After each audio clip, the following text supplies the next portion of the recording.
ఆడదాని బ్రతికే ఓ పెద్ద కన్ఫ్యూషన్.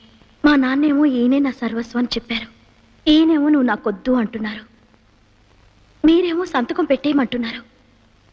ఆధారపడ్డ ఆడవాళ్ల జీవితాలు కన్ఫ్యూజ్ కాక ఖచ్చితంగా ఎందుకుంటాయి సార్? అసలు ఇంతకీ విడాకులు తీసుకోవటం విషయంలో నీ అభిప్రాయం ఏంటో చెప్పమ్మా. ఆయనకి ఇష్టమేగా, నాకు ఇష్టమే. కానీ పేపర్ బిల్ ఇచ్చినట్టు, కరెంటు బిల్ ఇచ్చినట్టు, గ్యాస్ బిల్ ఇచ్చినట్టు పవిత్రమైన వివాహ బంధాన్ని తెక్కొట్టి మీరు విడాకులు బిల్ ఇస్తానంటే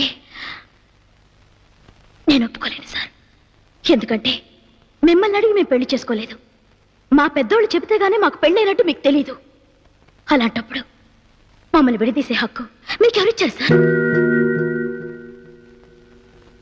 కాదని చట్ట ప్రకారం మీరు మాకు విడాకులు ఇచ్చినా ఈ తాళి నా మెళ్ళో ఉన్నంత వరకు ఈయనే నా భర్త అని